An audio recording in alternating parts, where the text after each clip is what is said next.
저는 그 날짜를 잊을 수가 없죠.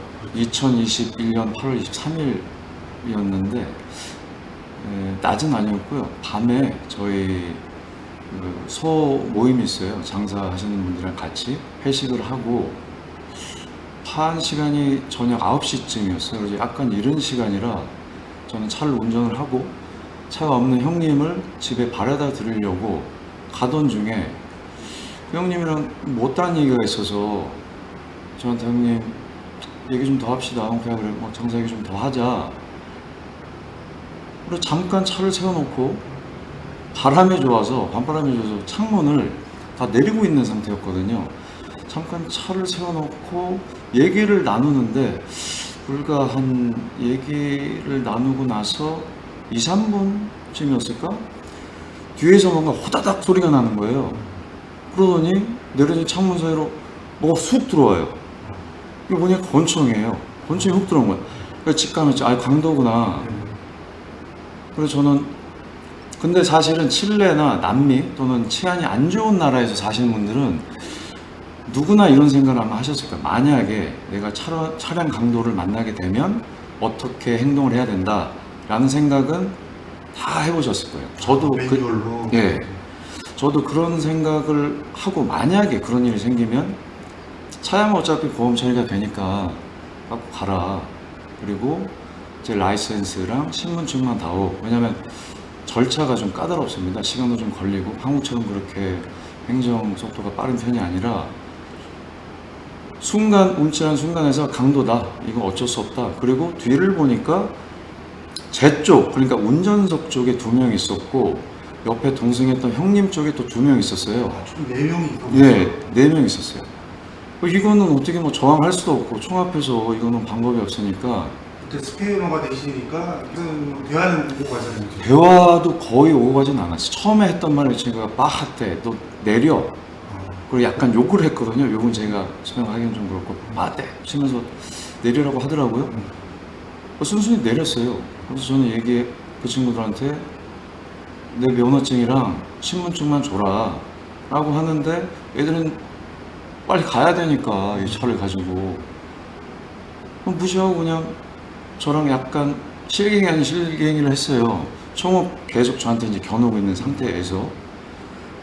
그래서 저는 차 네 거니까 갖고 가고 나 그것만 줘라 했는데 그 대화가 생각보다 좀 길었던 것 같아요. 신뢰하는 오래 예. 그러니까 제가 그 강도들 입장에서 보면 이걸 빨리 차를 가지고 도망을 가야 되는데 제가 좀 방해하고 있는 상황이 되어버린 거예요. 그래서 얘들이 뭐 흥분을 했는지 왜 근데 총을 쐈는지는 사실 저도 기억이 정확하게 나진 않아요. 총을 맞고 의식을 바로 잃었으니까. 그래서 아마도 그 화가 나서 저한테 쏘지 않았을까. 아마 그렇게 생각하고 있습니다. 기사도 생존 확률이 낮다고 했을 것 같은데 당시 몸 상태는 어땠었는지 궁금해요. 저는 의식을 잃고 응급실로 들어가서 긴급 수술을 한 이후에 의사가 저희 와이프랑 계속 문자를 이제 주고 받았대요. 그래서 와이프가 하는 얘기는 일단 와이프 입장에서 궁금하잖아요. 우리가 살 수 있냐 없냐. 의사가 화를 내더랍니다. 왜냐면 자기도 자신이 없으니까 이 사람이 죽을지 살지 지금 내가 확답을 할 수가 없다. 시간을 지켜보자. 시간을 가져보자. 이 말밖에 못 들었대요. 그만큼 큰 중량이네요. 맞습니다. 네. 그래서 중환자실에서 그러니까 코마 상태에서 일주일을 있었고 7일에서 8일 정도를 있었고 다행히 그때는 제가 지금은 좀 체격이 요즘하지만 그때는 75kg 이상 나갔었거든요. 그리고 운동을 좋아해서 운동을 좀 한 상태였고 수술 후에 회복이 좀 빨랐대요. 의사 말로는. 그래서 7일 만에 이제 의학용어는 제가 전문적으로 모르겠는데 깨워보자 했는데 발작을 또 몇 번을 일으켜서 시도했던 대로 잘 되지 않아서 와이프랑 또 주고받은 문자를 보면 아 지금도 눈물이 나요. 그런 상태였습니다. 생활을 오갈 수 있는 그런 너무 정말 다행이고 잘 극복하셔가지고 정말 다행입니다. 감사합니다. 근데 여기 자기 몸을 이제 코마 상태에서 깨서 자기 몸을 처음 봤을 때 정말 네. 이제 충격이었을 것 같고 또 그 진통제를 맞았더라도 그 고통은 이루 말할 수 없잖아요. 아, 그 얘기를 제가 다 풀면은 오늘 이거 분량 너무 길어질 거예요. 이거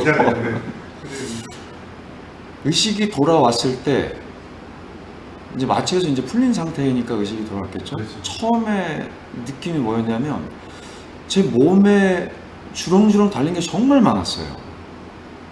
근데 목은 좌우로 약간 이렇게 움직일 수 있는 상황이었고 눈동자는 돌아가니까 제 앞에 있는 것들, 옆에 있는 것들을 보니 뭘 이렇게 주렁주렁 달리고 있나. 그때부터 이제 기억이 나는 거예요. 아, 맞아. 그날 우리가 회식을 했고 내가 형님이랑 잠깐 얘기를 나누다가 강도를 만났어.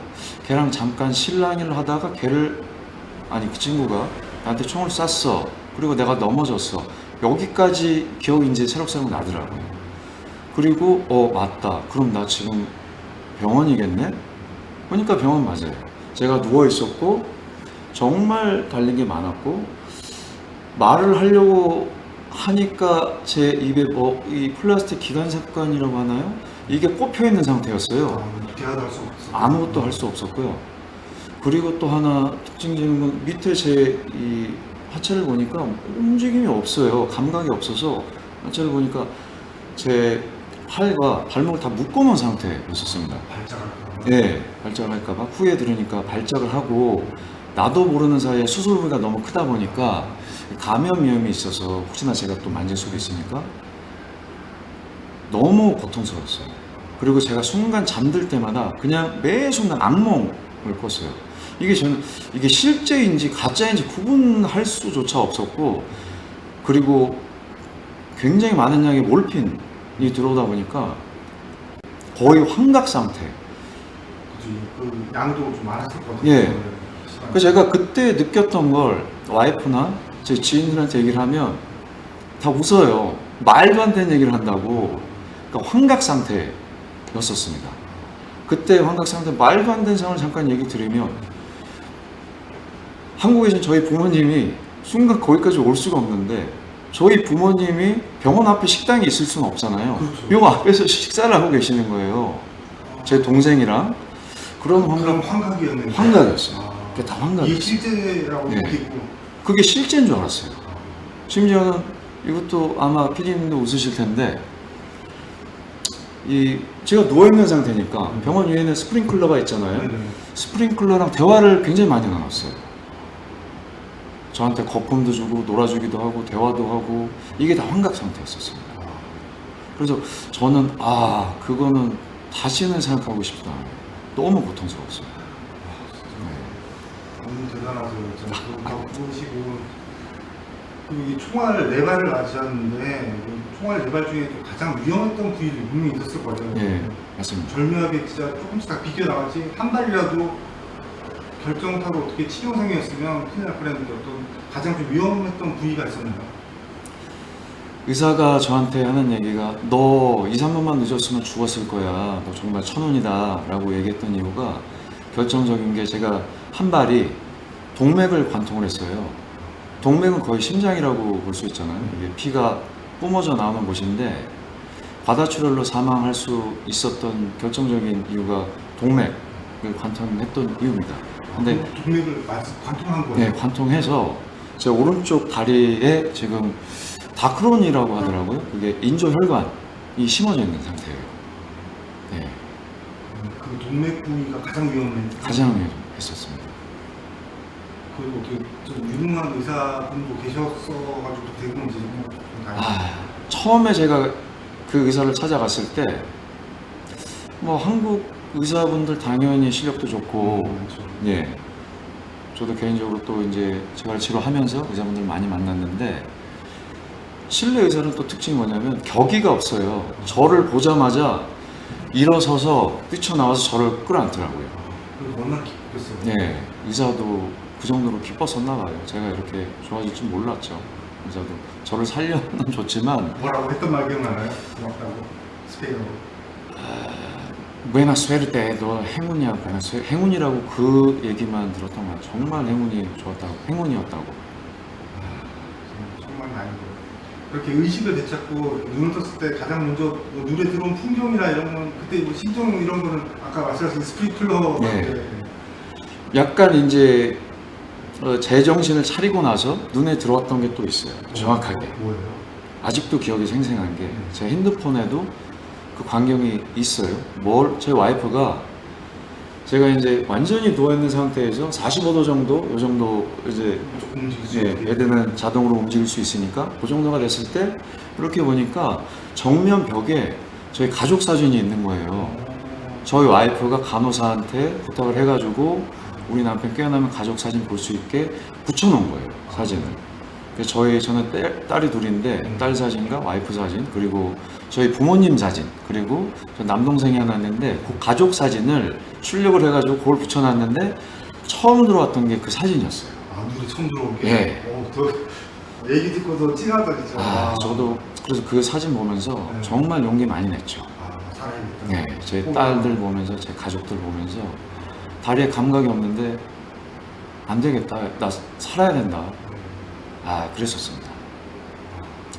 그때 뭐 외국은 또 우리나라와 달리 병원비가 엄청 비싸다고 들었어요. 많이 네. 들었는데 또이 비용 자체도 많이 들었을 때 뭐 어떻게 또 해야 되는지 일을 할 수 있는 상황도 아니었는데 참 어려운 부분이 있었을 것 같아요. 제가 중환자실에서 이제 일반 병실로 옮기고 나서 그때부터 이제 현실적인 문제들이 막 이제 고민이 되는 거예요. 첫 번째 이제 피디님이 말씀하신 것처럼 야 이거 병원비를 어떻게 감당을 하지? 어마어마하게 나왔을 텐데. 근데 와이프가 이제 그때는 면회가 가능하니까 얘기를 해주더라고요.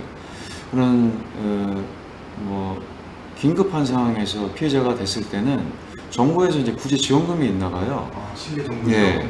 실내말 스페인어로는 까이라고 하는데 그 지원금을 받아서 원래는 병원비가 토탈 금액이 1억 배소 정도 가까웠어요.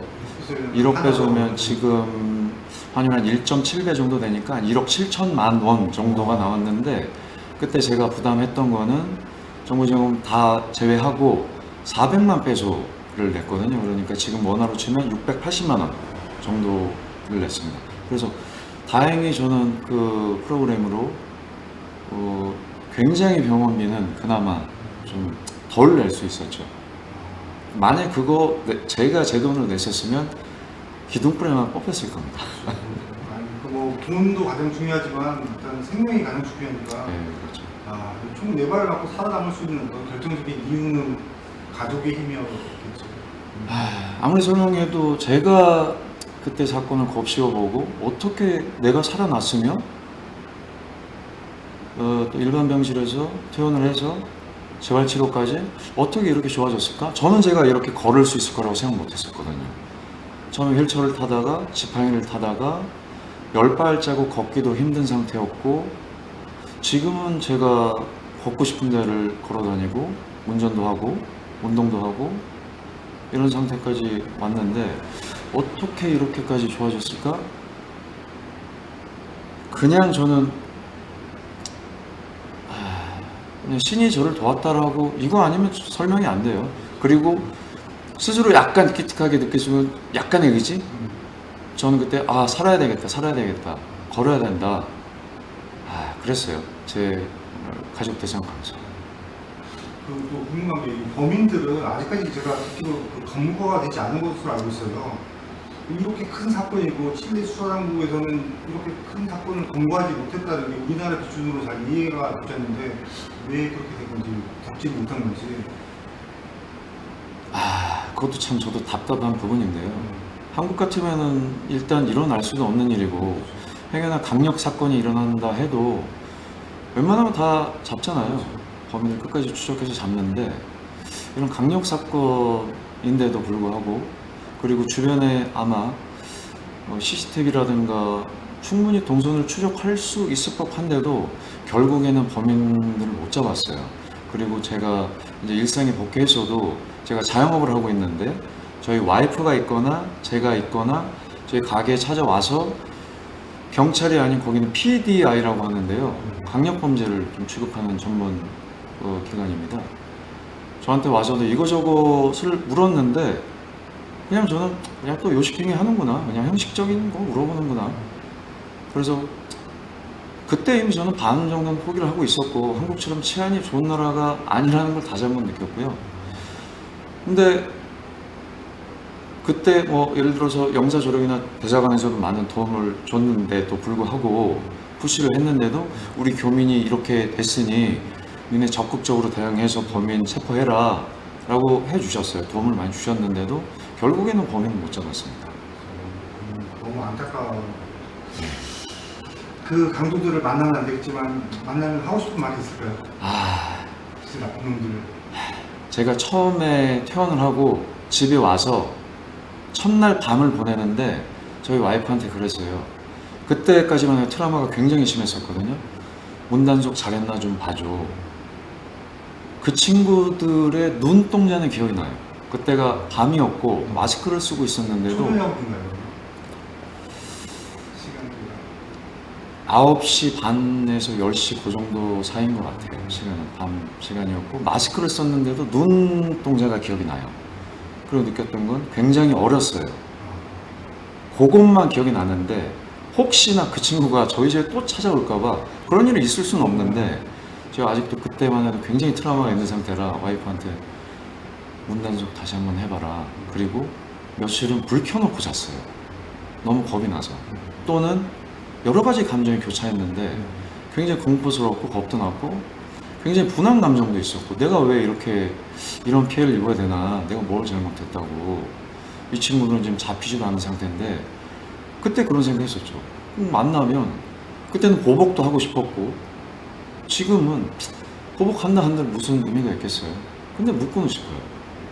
왜 나한테 그렇게 강도짓을 하면서 내 발까지 쌌냐 도대체. 이거 가지. 예, 그건 한번 물어보고 싶었어요. 물어보고 싶어요. 칠레에 있는 그 와이프분하고 아이들은 물론 또 한국에 계신 부모님께서 또 큰 걱정을 하실 것 같아요. 참 그때 그 가족 사진도 보셨다고 하셨는데 네. 한국하고 칠레가 뭐 가까운 거리도 아니고 한국에서 가장 먼 나라가 칠레인데 그 소식을 듣고 부모님은 아무것도 할 수가 없잖아요. 칠레 바로 온다 한들 저희 와이프가 또 만류했거든요. 아 가신다고 하셨는데 네, 오신다고 해도 뭐 아무것도 할 수 있는 게 없는 상태였으니까. 그래서 부모님도 정말 그때 마음고생 많이 하셨고 첫 번째는 저희 와이프, 그렇죠. 아이들은 아직 굉장히 어린 어렸을 상태였었고 때. 와이프가 정말 마음고생 많이 했죠. 네. 당시에 정말 칠레 교민 사회도 큰 충격을 받았을 것 같아요. 맞습니다. 그렇죠. 사고 시간이 밤 9시, 10시 가까이 됐었거든요. 그 순간까지도 응급실에 실려가서 저희 친구들, 형님들한테 이제 소식이 전파가 됐고 장인 장모님도 바로 병원으로 오셔가지고 이제 교민사회 소문이 좀 퍼졌거든요. 모르는 사람도 그 다음날 아침 9시 뉴스에 이게 칠레 방송에. 예, 칠레 방송에 보도가 됐어요. 코리아노라고 나오니까 그 지역 이름이 또 한국 분들도 많이 사시고 해서 혹시 한국 분 누구지 하다 보니까 그게 이제 소문이 나서 저인 걸 이제 알게 됐는데 그때 교민분들이 이런 충격적인 사건이 한 번도 없었고 잘 자란 뭐 절도나 도난 이런 거는 흔하게 있었지만 강력 사건에 이렇게 휘말리는 아버님분들은 없었거든요. 그래서 굉장히 충격스러웠었죠. 그리고 굉장히 제가 감사드리는 건 그때 제가 과다 출혈로 그게 가장 핵심적인 이유로 생사의 갈림길에 있었다고 말씀드렸잖아요. 교민분들이 헌혈을 정말 많이 해주셨어요. 아 정말로요? 예. 근데 다행히 교민분들이 참여하고 있는 단톡방이 있거든요. 그 단톡방으로 전파가 돼가지고 이렇게 지금 긴급하니 헌혈을 하실 수 있는 분을 헌혈 좀 해달라. 고 하니 정말 내일처럼 헌혈을 많이 해주셔서 심지어는 너무 많이 와서 그 병원 측에서 다빌레라고 하는 병원입니다. 다빌레 병원 관계자분이 그만 와라, 이제 그만 와라 라고 해서 놀랬대요. 그분들이, 칠레 분들이. 이렇게까지. 예. 와, 한국 사람 대단하다, 어떻게 이렇게까지 도와주나. 그분들이 얘 혹시 유명한 사람이야? 나 그런 사람 아닌데, 걔 그런 사람 아닌데? 한국, 병원 측에서. 예, 병원 측에서 얘 뭔데 이렇게 사람들이 많이 와서 헌혈을 해줘? 라고 그랬다고 합니다. 그래서 제가 그 후로 걸을 수 있는 상태가 돼서 그분들 찾아갈 수 있는 분들은 다 조그마한 선물 주면서 다 찾아가서 인사를 드렸어요. 아, 잘하셨어요. 너무 감사해서요.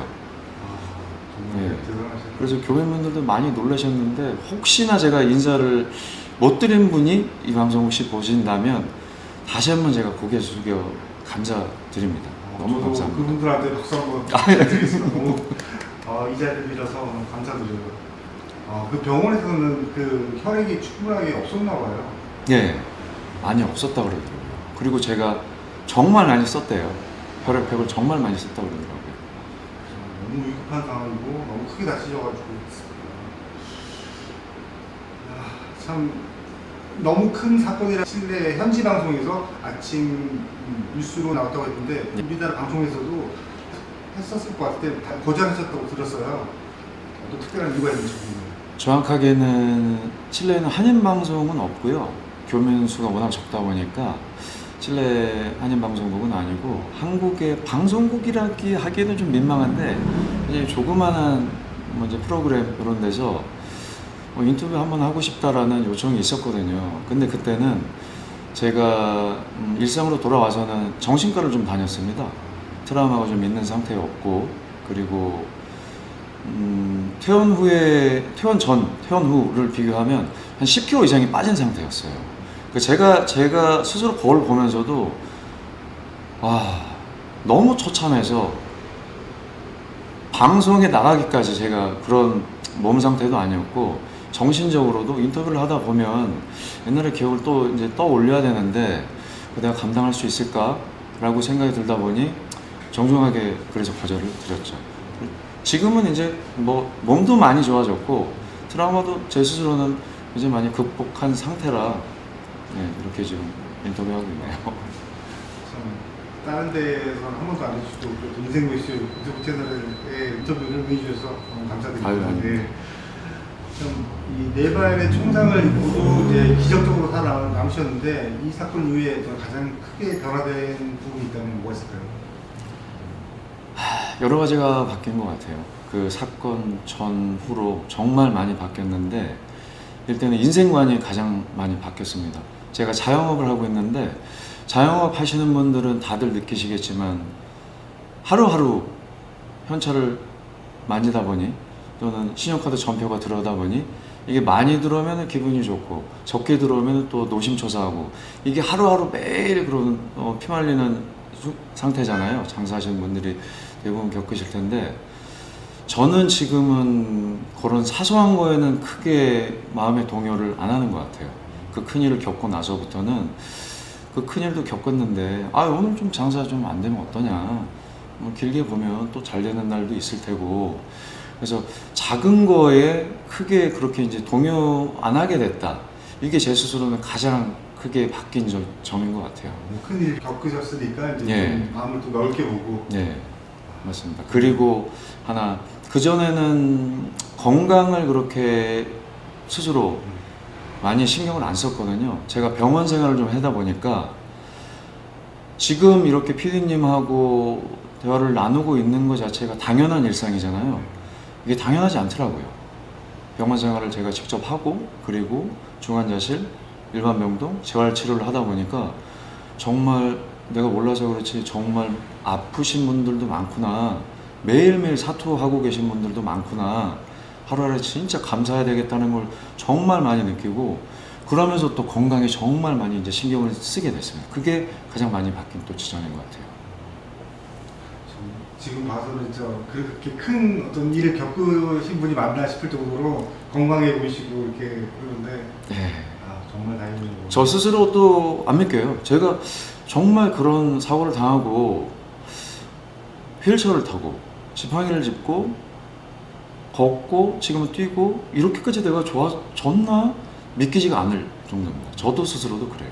저는 궁금한 게 왜 그 나쁜 강도들이 칠레 강도들이 한 발만 쏘건 아니면 위험만 하지 왜 이렇게 네 발씩이나 이렇게 좀 오버킬을 하려고 했잖아요. 예. 왜 그랬을까요? 좀 궁금해요. 순간 화가 난 것 같아요. 그 친구들은 친구라고 제가 표현을 했는데 야간이었고 마스크를 쓰고 있는데도 그 친구들 눈동자는 제가 또렷하게 기억을 하고 있거든요. 눈동자를 보니까 이 눈 주위를 보니까 굉장히 어려 보였어요. 많이 잡아야 한 20대 초반 정도 또는 10대 정도였거든요. 그래서 이 친구들 입장에서 봤을 때는 빨리 차량을 탈취해서 도망을 가야 되는데 제가 면허증 달라고 하면서 방해를 하고 있으니 화가 난 상태였고 최소 2명 이상이 총을 들고 있었던 것 같아요. 제 관통 상태를 보면 정면에서 쏘는 것도 있지만 좌우에서 날라온 총알도 있거든요. 어린 친구들이다 보니, 그리고 또 이렇게 말씀드려도 모르겠지만은 범죄 경험이 이렇게 많지는 않았던 친구였던 것 같아요.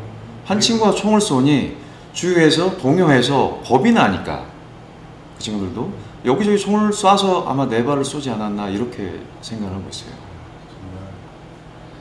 나쁜 놈들이고. 안 그러면 잡혔어야 되는데. 그러게 참 4발까지 쏠 이유가 없잖아요. 그렇죠. 그거 아니면 설명이 안 돼요. 네. 또 해외에서 생활하시는 많은 한국분들이나 치안이 불안한 국가로 여행을 떠나는 분들에게 뭐 어떤 꼭 전하고 싶은 현실적인 조언이 있다면 있을까요? 그럼? 제가 특별히 뭐 조언을 드릴 수는 있을지 모르겠지만, 근데 사실은 해외 여행을 가시는 분이라면 다 알고 계실 거예요. 일단은 한국처럼 치안이 좋은 나라는 없구나. 제가 일 때문에 다른 나라도 한 번씩 가는 편이거든요. 한국 치안 보면 정말 놀랍습니다. 그리고 범죄 검거율도 굉장히 높은 걸로 알고 있고, 특히 남미라든가 동남아라든가 치안이 굉장히 불안정한 나라는 갈 때는 뭐 여러분이 아시는 대로 일단 위험한 곳을 안 가시면 돼요. 그리고 야간에 가급적 이동하지 않으시면 되는 것 같아요. 그게 가장 중요한 포인트인 것 같습니다. 일단 위험한 곳에 안 가면 위험한 일을 그렇게 당할 일은 없는 것 같아요. 제가 사고 당했던 장소도 사실은 그 전에 강력 사고는 아니지만 절도라든가 소매치기 이런 게 좀 빈번하게 일어나던 곳이었거든요. 근데 제가 굉장히 안일했죠. 저도 이제 교민으로서 오래 살다 보니까 아니 나한테 무슨 일이 있겠어? 아니라는 생각으로 그 야심한 밤에 그렇게 무방비로 있었는데, 그냥 사실 매뉴얼대로 야간에 나가지 마, 그리고 위험한 곳 가지 마, 그런 수칙만 지켜도 이런 위험한 사고에 노출될 일은 없을 것 같습니다. 진짜 너무 중요한 말씀을 해주셨는데, 그날로 되돌아갈 수도 없고 되돌아가서도 안 되겠지만 그날로 다시 돌아간다면 이 행동만은 절대 하지 않았으면 좋았을까, 이런 게 있었을까요? 여러 가지가 있죠. 여러 포인트가 있는데, 방금도 말씀드렸지만 그 야심한 밤에 그 위험한 곳에 왜 잠깐 차를 정차를 해놨었을까? 절대 해서는 안 되는 행동이었는데 그 행동을 다시 돌아간다면 당연히 안 했을 테고, 또는 강도를 만났더라도 순순히 손 올리고 아무 말도 안 할 걸. 다 가져가. 그냥 말도 안 걸 걸. 스페인어를 또 하니까 예. 주고받을 수 있어요. 짧은 스페인어지만 그것도 안 할 걸. 그게 좀 오해가 되는 지점이에요. 정말 공감이 갑니다. 오늘 단 한 번도 어디서도 하지 않으셨던 귀한 말씀 너무 감사드리고, 조만간 다시 칠레로 가시는데 좋은 일들만 가기를 바랄게요. 마지막으로 인생모시 구독자분들께 인사 말씀하시고 마무리하겠습니다. 제가 뭐 특별한 사람은 아닙니다. 당연히 뭐 흔하게 볼 수 있는 아저씨고 주변에서 볼 수 있는 그냥 보통의 아저씨인데, 특별한 경험을 해서 이렇게 인터뷰까지 하게 됐는데, 아까도 말씀드렸지만 제가 그리고 우리가 누리고 있는 일상이 그냥 평범한 일상이 아니더라고요. 누군가한테는 굉장히 귀한 하루하루인데 나는 당연히 보내고 있구나 라는 걸 보통은 다 까먹고 살잖아요. 저는 그 경험을 해보니 하루하루가 굉장히 소중하구나 라는 걸 느끼고 있고, 여러분들도 그런 걸 다시 한번 상기하고 하루하루 보내셨으면 좋겠고, 그리고 또 하나 또 제가 덧붙이고 싶은 게 있는데, 병상 생활을 하면서 정말 고통 속에 있는 분들 많구나. 그분들, 저희 몸이, 저도 그랬지만 정말 몸이 회복력이 놀랍더라고요. 그리고 의지만 있으면, 정신력만 있으면, 저는 그래서 정신이 몸을 지배한다라는 말을 믿고 있습니다. 제가 경험을 해보니까 여러분들 끝까지 혹시나 아프신 분이 이 방송 보신다면 끝까지 용기 놓지 마시고 의지 잃지 마시고 그러면 언젠가는 회복되고 건강을 되찾으실 수 있을 겁니다. 이 말씀 드리고 싶어요. 아, 오늘 장시간 귀한 말씀 너무 감사드리고요. 아닙니다. 또 이제 실내로 넘어가시는데 이렇게 인터뷰 응해주셔가지고 정말 감사드려요. 아유, 네, 제가 박수 한번, 감사드립니다. 네. 고생하셨습니다. 감사합니다. 네.